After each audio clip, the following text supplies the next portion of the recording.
On today's podcast, we sit down with Lisa Farris from Soundtrack.io, a trailblazer in the world of music licensing and technology. Lisa shares how Soundtrack is revolutionizing the way businesses use music, unlocking new revenue streams for artists while building stronger connections between brands and their customers. We dive into the challenges of legal music usage, the astonishing $1.4 billion in lost revenue for creators, and the power of AI to curate perfect soundtracks for any environment. Lisa reveals the common mistakes businesses make with music, the untapped discovery opportunities for artists, and the future of education and transparency in music licensing. If you want to understand the future of music and commerce and how technology is changing everything, you can't afford to miss this episode. Insiders, are you ready? Welcome to MUBUTV's Music Business Insider Podcast, where our mission is to educate, empower, and engage artists and music business professionals who are dedicated to having a successful career in the new music industry. Here are your hosts, Rich Ezra and Eric Knight. Welcome back, Insiders, to another episode of the MUBUTV Music Business Insider Podcast, where our mission is to educate, empower, and engage your music career. On today's episode, we sit down with Lisa Farris, formerly of Universal Music Group and now Chief Marketing Officer at Soundtrack, the company that's revolutionizing how music powers the world of business. In this insightful conversation, we explore how Soundtrack is unlocking new revenue streams for artists while helping businesses around the globe create powerful, emotional connections with their customers through the perfectly curated soundtrack. We dive deep into the untapped opportunities of commercial music usage, why 79% of businesses still play music illegally, and what needs to change when it comes to licensing, education, and advocacy in the music industry. Lisa shares why the need for transparency and streamlined licensing is now more crucial than ever, and how AI is transforming the way brands curate musical experiences. Plus, she reveals the biggest mistakes businesses make choosing music for their environments, the overlooked discovery potential for artists in public spaces, and practical advice for brands looking to leverage music to build meaningful relationships with their customers. If you want to know what's next for music, technology, and commerce, and how you can position yourself for the future, you won't want to miss a second of this episode. But first, a word from our sponsor. Hey, Insiders! Are you an aspiring musician, artist, band, or future music business professional looking to take your career to the next level? Well, look no further. At MUBUTV, we offer personalized career counseling and coaching designed specifically for folks like you. Imagine having both of us by your side, guiding you through every step of your music journey. Our sessions are tailored to meet your unique needs, focusing on critical aspects of your music career, such as refining your songs, defining your artist story, identifying your target audience, and enhancing your social media presence, just to name a few. Whether you're just starting out or looking to elevate your existing career, we've got you covered. Our comprehensive approach ensures you get insights on everything from live shows to branding and marketing strategies. We understand that every artist is unique. That's why our coaching is personalized just for you. And here's the best part. We offer flexible coaching packages that fit any budget. Choose from individual sessions ranging from 30 to 90 minutes, or save with our discounted 4-session packages. Experience custom sessions designed to enhance your music career, with opportunities for greater savings when you choose bundled sessions. Investing in your musical journey has never been more accessible. Imagine the clarity and direction you'll gain after just one session. The feedback on your songs, the strategies to grow your audience, and the confidence to perform live, all tailored just for you. So why wait? Don't let uncertainty hold you back. Join us for your free 15-minute discovery call at book.mubutv.com for a transformative coaching experience that will elevate your music career. That's book.mubutv.com. Hi, this is Jorge Brea, CEO of Symphonic Distribution, and you're listening to the MUBUTV Music Business Insider Podcast. Welcome back, Insiders. Today's featured guest is Lisa Farris, Chief Marketing Officer at Soundtrack, the company that's revolutionizing how music powers the world of business. This was a really interesting conversation, and it's an area, Eric, that we haven't ever discussed on the show, and one that I think is really in a growth period, as we discovered in our conversation with Lisa. I think, so many areas, so many parts of this that were so interesting to me. But one of the most interesting aspects of the conversation was how she talked about there's such a major obstacle in licensing and that it's a fundamental lack of education. Right. Not only from the businesses, but from the industry as well. Right. You know, that was really interesting. Like, you know, one expects or thinks or imagines that if you're in the music industry, of course you know all the rules, regulations, and systems. That is an assumption. You got better things to worry about running a business that are more important, I guess, to them. So yeah. Absolutely. That was the most interesting part because that's fundamental to what she talked about in the interview. Yeah. Also, I felt that what she talked about, which is also talking about the part of the education, tagging on what you were saying, Rich, was the massive compliance gap that she said that roughly 79% of small to mid-sized businesses are using music illegally, consumer versus commercial licenses, leading to significant loss for revenue for artists and rights holders. And this is getting back to what you were saying earlier about what she was talking about and why I like that they're trying to do that outreach and trying to educate and not penalize these folks that are in these businesses, but trying to educate them. Listen, you need to take out licenses. You need to have licenses for your music because it is affecting artists and, you know, and that's their lifeblood is public performances and things of that nature. That's one of the many spokes in the wheel that we talk about. So I felt that that's a really important part of this conversation that our insiders are going to be listening to. Yeah. And the whole idea of really understanding this is an area that you need to be paying attention to. This is an area that's going to be making you income. This is an area that's very much a part of the future of your creative life. And with that, insiders, sit back, relax, and enjoy our featured conversation with Lisa Farris. Lisa, welcome. Hey, thanks for having me today. Thank you. Thank you so much for joining us. Your company, Soundtrack Your Brand, is focused on unlocking new revenue streams between artists and businesses. And you've had the opportunity to build brands across multiple sectors, including real estate and entertainment. And, you know, I'm curious from your experience, what makes music so uniquely powerful in creating emotional connections between brands and their customers? You know, not to be cliche, we all know that music is the universal language, and it truly is that. It does so many things, everything from, you know, creating the soundtrack of our lives to people are now using it in medicine and personalized medicine and healing. There's so much research coming out on that. And what I'm doing with Soundtrack, by the way, we have shortened the name down to Soundtracks. Is probably one of the first interviews I've done, but at the top of the year, we began a transition, because it's an awfully long name, to helping businesses create the environments, their unique brand ethos when people are enjoying everything from a hotel to a coffee shop and a retail store. Hi, Lisa. Thank you so much for joining us. This is Eric. So glad to have you on the show. I have a two-part question for you. One, how does Soundtrack Your Brand help businesses harness that potential? And part two of that question is, with your deep experience at the intersection of music and technology, you're like in a really unique position to shape how businesses engage with music. How do you see Soundtrack Your Brand evolving the relationship between music and commerce over the next 3 to 5 years? So yeah, that's a really deep question with lots of legs. So the way it's evolving is probably the most important piece. I'm sure over our conversation, we'll get to talking a little bit more about how it really affects music creators. But we see an enormous growth over the coming years, because today the greatest challenge is that 79% of businesses are not using music legally. And that is really my focus over the next year or so, as I move from marketing more into advocacy and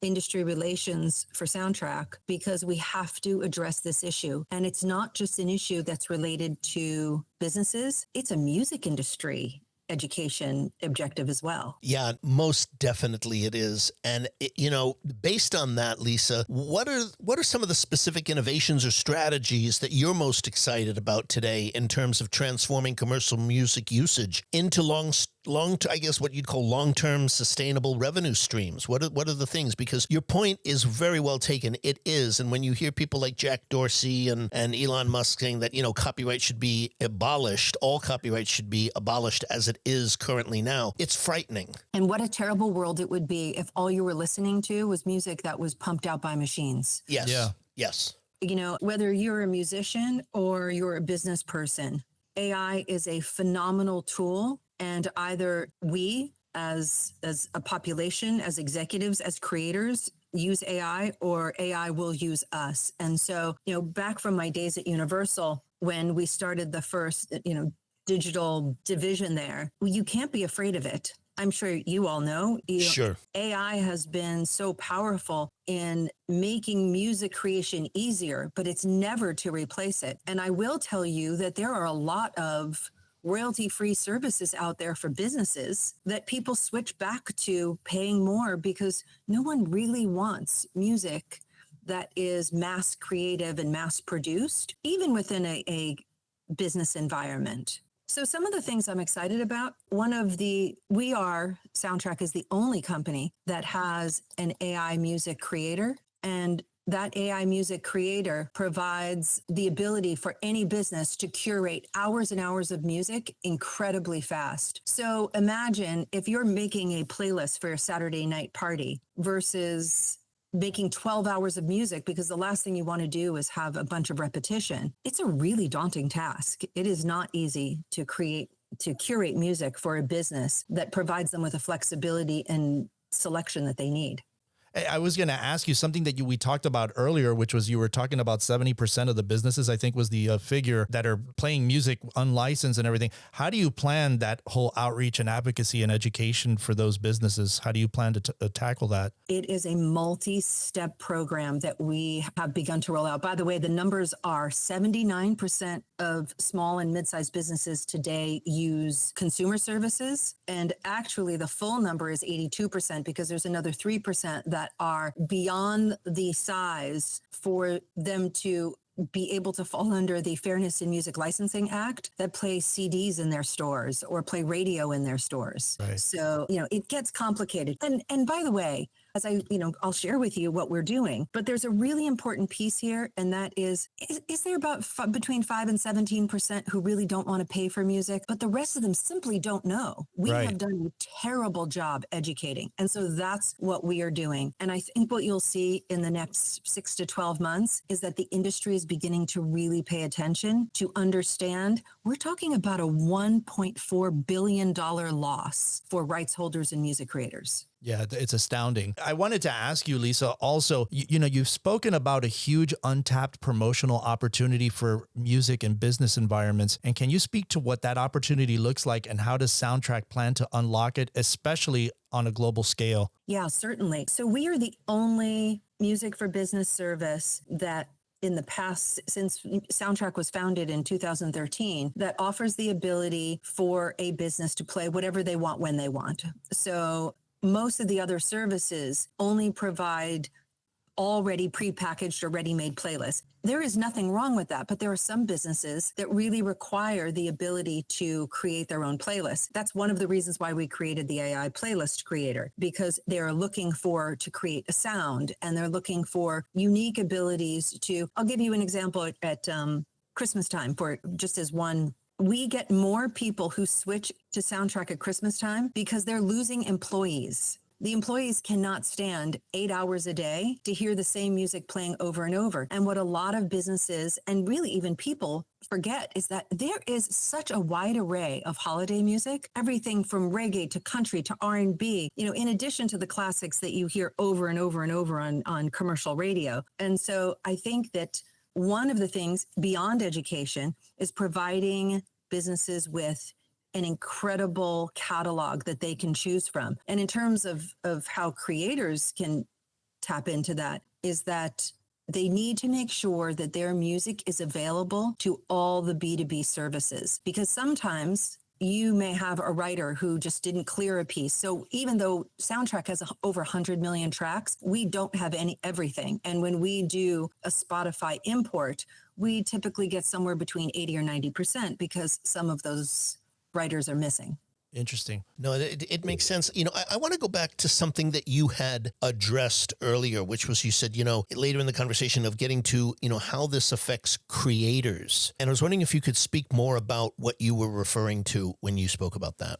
Yeah, I think that, and this is one of the plans, one of the steps that we are focused on in the next year is making sure that artists and creators fully understand what the challenges are in this B2B licensing space. So I think there are two opportunities. The good news is there's music discovery and monetization that is still untapped, especially as we deal with this compliance issue. And they should know about the rampant misuse, because artists should be speaking to their labels, speaking to their publishers, and particularly calling their PROs and educating themselves about this to understand what they are doing about the rampant misuse. It's incredibly important. But at the same time, the music discovery of being able to tap into target audiences, whether it's via a coffee shop or a bar or hotel poolside, to be able to make sure that their music is in the right places is really important, because it is such a great discovery channel. In fact, 33 to 40% of consumers discover new music when they hear it in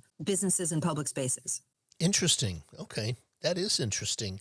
You know, as you're speaking, I'm sort of reflecting on, you know, as I'm sure you know, the transformation, if you will, of what the PROs are going under. I mean, there's that whole move right now in Congress or in the Senate to sort of reevaluate the whole conditions and everything of PROs who, you know, in terms of their relevancy and their practices. I don't know if you've read about that, but it is interesting where, you know, all of them have sort of come under this scrutiny of, you know, what do they charge for? Who do they charge? How do they charge? And a lot of that seems to go right to the heart of what you are speaking about with regards to, because I agree with you. I think that a lot of this, Lisa, is about educating. It's about informing people. And we're heading into a world over the, you know, which we already are here, but it's going to get even more intense over the next decade, of more and more independent fracturing, I guess, of music away from gigantic companies, which controlled 90% of music in the world 10 years ago, 20 years ago, to a world where it's very, very much fragmented on a more individual basis. And I think that goes more to the heart of what you're talking about, of how do we continue to educate not only artists, but also the infrastructures that you're speaking of that are responsible for a lot of this education and for the legislation. Yes.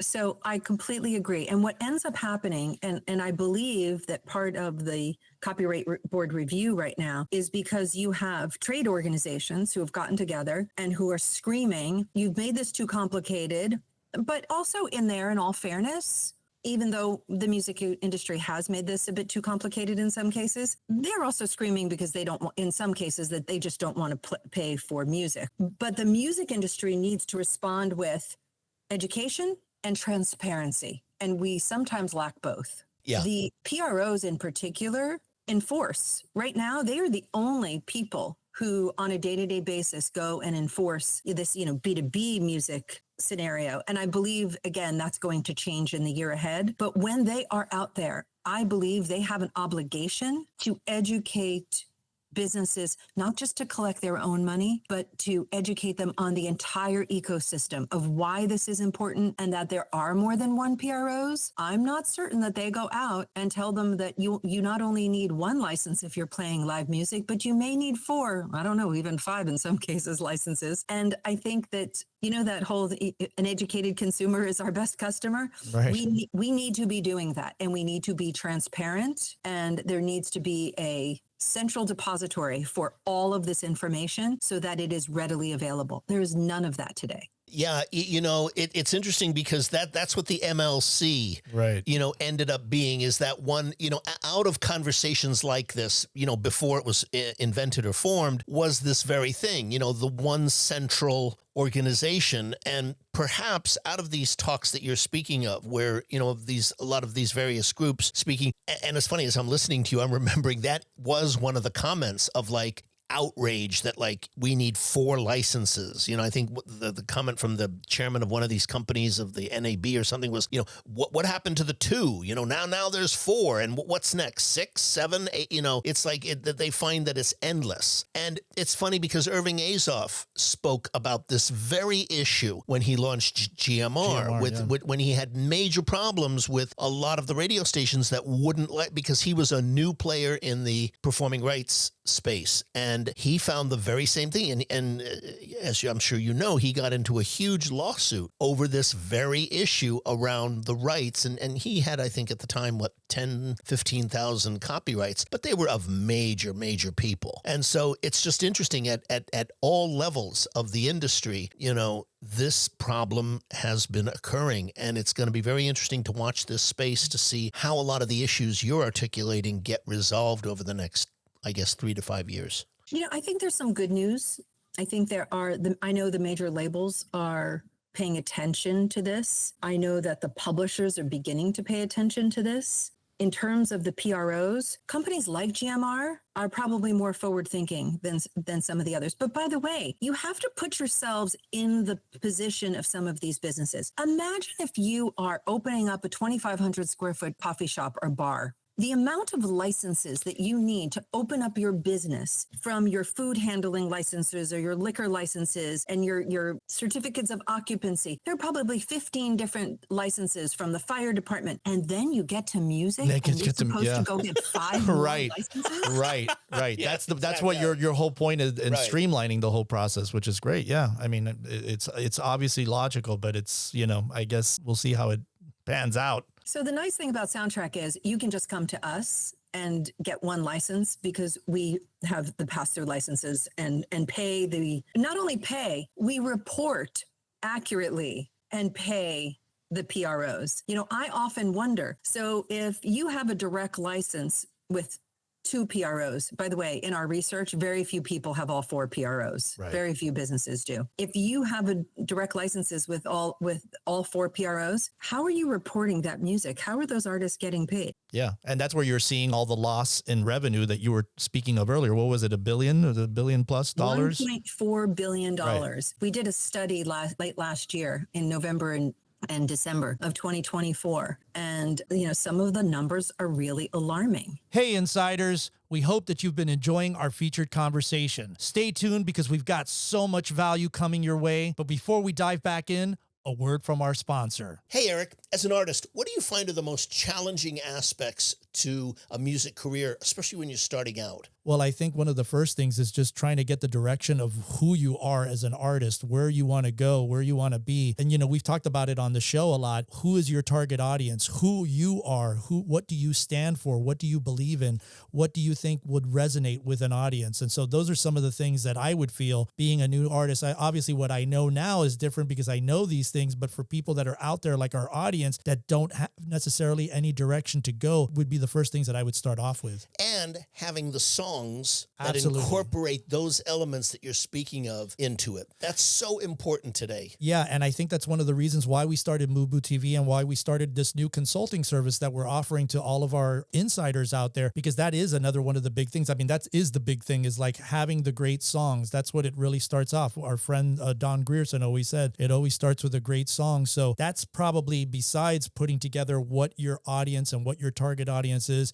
the single most important thing. Where are your songs at currently today? Are you collaborating with people? Are you trying to go out to networking events where you can connect with other songwriters and stuff like that? So yeah, and what are your strengths? Exactly. Are you a strong lyric writer? Are you a strong melody writer? Are you a strong musician, a player? Right. And it's really important to get really strong clarity on those issues before proceeding. I totally agree, Rich. And, with our consulting services, we offer a myriad of different packages and we've made it super affordable for everybody. So, if you guys are interested out there in connecting with us on a coaching call, you can visit book.mubutv.com and start off with a free 15-minute discovery call. Well, yeah, absolutely. We start with an initial 15-minute call where we can get a sense of who you are, what are the issues that you specifically have, right, and want to work on. Exactly. And we can go from there. Absolutely. Yeah. And we tailor everything to your needs. It's not like a cookie cutter thing. We kind of really want to get to know who you are as an artist, where you at today, what's the snapshot of you as an artist today, and then start trying to craft something that's tailor-made for you. So again, if you're interested, visit us at book.mubutv.com for your 15-minute discovery call. Hi, this is Jorge Brea, CEO of Symphonic Distribution. Are you an insider? I am. Subscribe now. Yeah. And how do you get out there and enforce that? Like you said, there's only so many people that are going out from BMI and ASCAP. I'm not sure if CSAC's doing it, and I'm certainly not sure the GMR is doing that, where they're going out and, I guess not trying to crack the hammer down on people, but like what you're saying, educate them and say, listen, you need to get these licenses, and this is the process for that. And if they are doing it, they're only going out on their own behalf. Right. Exactly. And so imagine you have 4 writers on a track, and one's with GMR, one's with C. Right. Exactly. Yeah. So whoever got to them first is the one that gets paid. Right. Yeah. I mean, we need to fix this. It's easily repaired, but we need to do it better. And by the way, all 4 plus, I guess, all track, there's actually 5 right now. Right.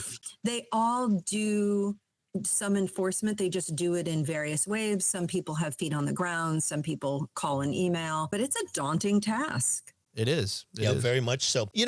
I guess I want to sort of touch on something that you'd mentioned before with the whole AI thing. And as you were speaking now over the last few minutes, I'm thinking, can AI play any part in this process? As far as from your perspective, in terms of this education, or in terms of, helping achieve some of the goals that you're speaking about? In some cases, yes. I mean, we use AI throughout Soundtrack's, in many ways throughout Soundtrack's technology and platform. But in businesses, there are companies. There's one company in the UK, I believe they're named Odoo, who wanted to put in just a small tracking tool so they can report easily back to the PROs as to what people are playing. You don't necessarily need to do that if you are using a compliant music service, because we track and report every single thing that's played in every business across 90,000 businesses globally. But if you are not using a service like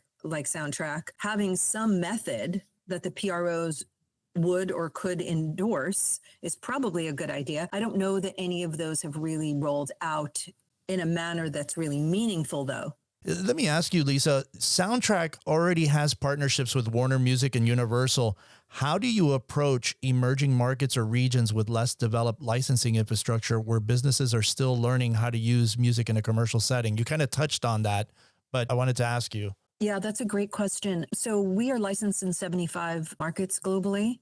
When people ask me what are the markets that we're not licensed in, typically they're the same ones that if you do a Google search on where's the greatest piracy of music in the world, those, if they're not paying for music as a consumer, they're typically not paying for music in their business unless they are a public company. Public companies who have business in some of these countries will do the right thing, even though they're located there. But we have over 6,000 licenses, I believe. I'm not up to speed with the exact number anymore, but in addition to Warner, Sony, Universal, Merlin, all of Merlin's independent labels and many other independent labels, we actually have a webpage rather, for people who aren't sure or want to work with us. We have a webpage that it's soundtrackyourbrand.com, or it's probably soundtrack.io.com now, /artist-guide. And they can submit a note to the music team to make sure that their music is in fact on our platform. As I said, we have over 100 million tracks, but that doesn't mean that we have everything. I want to ask you, in your time with Soundtrack, what have you found are the biggest mistakes that businesses still make when choosing music for their environments? Everyone does it differently, but I would say the greatest mistake is to not think about your brand or their brand and their customers, and instead make their decisions about music based on personal choice, because that could be a very different thing. And sometimes not listening to the employees to understand who their market is. Let me give you a few examples. Companies like Lululemon, we would curate X number of tracks for them on a monthly basis, and they allow their managers to choose the music based upon their location. You have other brands, global brands, who every time you walk into that brand, no matter where you are in the world, they want to be playing the same exact music because that was part of their brand ethos. But these are very conscious decisions. There's another company called 7 Brew. I don't know if you've seen them. They're not around LA. No. It's a drive-through coffee shop. It's like Sonic, but for coffee. Oh. they allow the employees who are working at that time to blast the music of their choice as people are coming through. Wow. So, and again, that's a very conscious decision because it is all about the relationship between those baristas and the guests. And so there is no one size fits all, but I think people need to make a much more concerted effort to understand the role of music and their brand and their customer. Absolutely. Makes sense. Yeah. Lisa, let me ask you, throughout your life, have there been any books or films that have really inspired you professionally speaking that you can share with the audience? Well, I think I shared with you right before this. I had to tear myself away from your Don Passman episode. So I have to give kudos to Don. I had the opportunity when I was at Universal. I had started the first online grassroots marketing team. I had 40 interns between Santa Monica College and USC working at Universal to help promote new albums on the internet. And this was back in 1999. And Don called up Larry Kenswell, who I used to work for at the time, and said, hey, I'm coming out with a new book, had nothing to do with music. It was a murder mystery or something like that. And he's like, what do you think you could do for my book? So huge fan of both his, particularly his industry books. And I loved your question about, you should have asked him how long it took to do this 11th edition. Oh, right. Yeah. I'm curious how long it took him to make some decisions around how to best deal with AI. He's probably still doing it. He's probably still working on the 12th edition now. Yeah. So yeah, I think Don has changed the way that many musicians and executives see the world. Yeah, he's really made it easy to digest the music industry and the complexities and make it in such an easy format to understand and digest. Absolutely. One other thing on the value of music that I think often goes unnoticed, the devaluation of music is really at risk, not just with AI, but with the industry not paying enough attention. I'll give you an example. 15 to 20 years ago, most businesses were paying $50 to $100 a month for music. Now they pay between $0 and $22. Wow. Name me one other thing, particularly in a business environment, that costs that much less today. Even if you were to compare a mainframe computer versus a laptop, but now there's a laptop on every desk. So so you've made up for it in the quantity. Has that figure that you quoted, is that among the same volume of businesses, or is it a greater number of businesses are paying 22? So that's a good question. I mean, certainly there are probably more businesses than there were 20 years ago, but you also have 3 of the consumer services, Pandora, YouTube, and Spotify, who have free versions of their service. And so you also have whoever wants to play music for free, who are using those. And for whatever reason, those people may not care about commercials. I find it appalling that you wouldn't care about having a commercial playing in your business when you walk in. I see it in car dealerships, by the way. Imagine the car dealerships who are playing radio and you're hearing other car commercials playing. Right, playing, shopping. Yeah. The direct competition being advertised in their store. Yes, exactly. Oh, and by the way, those same car companies spend millions of dollars on advertising, and music is a key part of that. And they really care about their sound systems inside their cars. So why would you let that go in a car dealership environment? Yeah, it's a very valid point. Exactly. Very, very much so. Let me ask you, Lisa, as I'm listening to you, I'm thinking you're someone who's very passionate about both technology and music. So I guess my question is, what's the one piece of advice that you would give to businesses or brands, looking to leverage music more effectively to enhance their customer relationship or experience? Pay attention to your audience. Pay attention to how music can affect the atmosphere and the experience that you want to leave them with. We've been doing a couple articles recently in the hospitality sector. Music is such a key component to the experience of when someone goes on vacation. Now, how many times have you been sitting by a pool at a resort thinking to yourself, why are they playing this? Or, you're trying to chill out and they're playing house music. I think that sometimes people don't pay enough attention to the customer, to the time of day. It is very easy with services like ours to change your music based upon the time of day. There has even been some technologies. I've not seen them functioning just yet, but that claim to be able to adjust the music based upon the number of people that are in a particular location. But I will give you an example that psychologically, if you are waiting in a line for too long for lunch or dinner or coffee, if you play familiar music, people will very quickly realize how many songs they've gone through, because an average song is about 3 minutes long. And so if they've gone through 5 or 6 songs, it becomes very apparent. And so some of the things that we advise on our site and in our blogs and our research is, if there's some long lines, do not play familiar music. Just play music that flows, because you want people to not pay attention to what's going on. Same thing with table turnover rate in a restaurant. If you increase the tempo of that music, people will eat faster. In the same way that if you make the music slower or more mellow, people will hang around and linger and hopefully buy more wine. So you have the ability to change the atmosphere with what you're playing throughout the day. Yeah. And I have to agree with you on that, because I go to a lot of restaurants and stuff. And one of the things, at least a pet peeve of mine, and I've noticed that, and I don't know if it's because newer generations, but I do notice that a lot of times I go into a place and the music is so, and I'm a musician by trade, everything, but the music is so loud. Again, getting back to what you're saying, and I do agree with you 100%, is understanding your avatar and who the audience is that's visiting those establishments and trying to fit the mood of that. And I agree with you wholeheartedly. And one of the things I noticed, that a lot of these places are playing the music so loud, you can't even have a conversation with somebody. There's a couple of places, I won't mention their names, that literally have a DJ on site, and you think you're going to a rave or something. You're like, wait a minute, did I just get into Coachella, or am I going to have dinner tonight? So I'm illustrating that not to be funny, but to illustrate what you're saying in the point that there's a mismatch in how the presentation and how the experience is consumed. It's incredibly important. It's not just what music you choose to play in your location. That time of day piece, I can't tell you how many times I've been to businesses where in the morning it feels like a house band's playing. That's great for a Friday night or a Saturday night or even happy hour, but you have to be cognizant of the mood and the objectives throughout the day.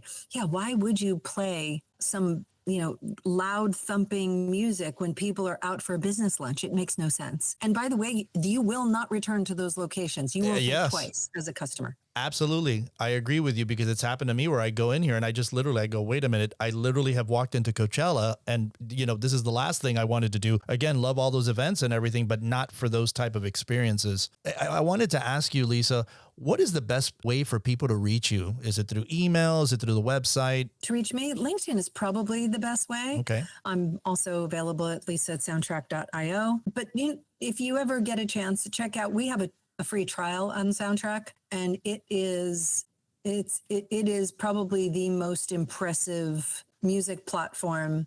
It's very competitive with a consumer experience because we pride ourselves on being consumer friendly. Imagine if you have 79% of businesses using a consumer service and they have to go to some kind of antiquated B2B service, which many of them are, unfortunately. I hope that changes in the years ahead. But checking out soundtrack.io is a really good idea as well. We'll make sure to include that in our show notes for it. Lisa, we want to thank you so much for taking the time to do this today. It's been very, very informative and very, very interesting from the perspective of where we are going, both from, the creative part, the consumer part, and the business environment. And, there's, as we've discussed, there's a lot of changes happening in all of those worlds. Well, I am incredibly optimistic that there will be change. And I know that, even creators have the opportunity to ask the questions of their labels and publishers, make sure that their music is available on some of these platforms, because like I said, what a great discovery way to hear a track in a coffee shop. And then, improving our education and transparency within music so that the copyright office isn't the one that has to contact people to do the right thing, because we're making sure we're doing it ourselves. Yeah. And, just to put an even finer point on what you're saying, I could not agree more with what you just said, because it's my belief. And, and I say this on the show all the time, that we live in a world today where the most valuable commodity in marketing anything is not the size of your company, power, market share, or money. It's the ability to get someone's attention. all of the points that you have made around, discovering an artist in a coffee shop or in a restaurant or in a bar is so important, because it is the most challenging thing to do today, because none of the formulas or none of the methods that we've done it for the last 25 years work anymore. So again, thank you so much for taking the time and joining us today. We really, really appreciate it. Thanks for having me. Man, this was so educational. I'm so glad that we had a chance to talk with Lisa. What an informative, educational conversation. The thing that was so interesting to me, Eric, is that this is an area that to me is crucial, because so many people don't understand that when you have a small business, you have to have a license to operate. And, the problem is when you have a small business, you have to have so many licenses: a liquor license, a food license, a health inspection, all of these different things. And the last thing you want is, to have registrations with 4 or 5 more PROs. Or they probably don't even know, and are again, what she was saying, that they're not educated enough to know that they need those type of licenses to be playing music in their establishment. Exactly. So the thing that was so great about it, what I thought was an interesting point, is how she said, Soundtrack takes care of all of that. Right. One stop. It's like a one-stop. It's a one-stop, exactly. One stop who takes care of all of the performing rights societies for you. You don't have to get the licenses. You don't have to do it. It's just a one-stop. That's a very, very attractive proposition for a business. Absolutely. For the reasons that we've just mentioned. That's one of the things that I thought was so interesting about this particular conversation. Yeah, and I thought in her quote about on the effect of these issues on creators, where she talks about there are 2 opportunities. The good news is that there's music discovery monetization that is still untapped, especially as we deal with this compliance issue that we've been referring to in this whole conversation, and that they should know about the rampant misuse, because artists should be speaking to their labels, speaking to their publishers, and particularly calling out their PROs and educating themselves about this, and to understand what they're doing about the rampant misuse. And again, I think she kind of stressed in the interview, it's not about going after them legally and trying to start kind of like what was happening in the early 2000s with the whole Napster thing, where they were just, going after people. It was just about educating those folks. And I think, like what you just said earlier in your point, Rich, that Soundtrack is a one-stop license, which makes it so much easier for any business to go, okay, instead of having to worry about, ASCAP, BMI, CSAC, GRM, and everybody else that's coming on board on this space, you can just go to one place and get it done, and it's easy. That's, I think, part of that educational process. Yeah, I would totally agree. And insiders, this is an important factor for your future income sources. Remember, it's not PROs, and making money from public performance is not just about radio play or streaming play. So much of it is from getting it from sources like this, like from businesses. And there are millions of them, literally millions of them out there. And like we heard from Lisa, 79% of them are doing this illegally. So this is why, in the future, I'm sure a lot of this is going to be rectified. It can become a very significant part of your income stream. That is why you need to be paying attention to this, because it's your future. Hey, insiders, thanks so much for tuning into this episode. We really appreciate it. To get show notes, links, and everything that was mentioned during this interview, head on over to our official website at MUBUTV.com/podcast/show notes. If you're enjoying the content and what we're doing here on the show, please subscribe to the podcast on Apple Podcasts, Spotify, or wherever you listen to podcasts from. And don't forget to rate and review our show at iTunes. 5-star reviews are always welcome and help to ensure that our podcast stands out on the top-rated and new and noteworthy charts on iTunes and our space. You can also find us at social media at Facebook, Instagram, TikTok, and Twitter X, all ending with the handle MUBUTV, which is spelled MUBUTV. Don't forget to catch our flagship show, the MUBUTV Music Business Insider video series, airing every week on YouTube at youtube.com/MUBUTV. This show was produced and created by Rich Ezra and Eric Knight. Theme music by Disciples of Babylon, and be sure to tune in next week for another episode of the MUBUTV Music Business Insider Podcast.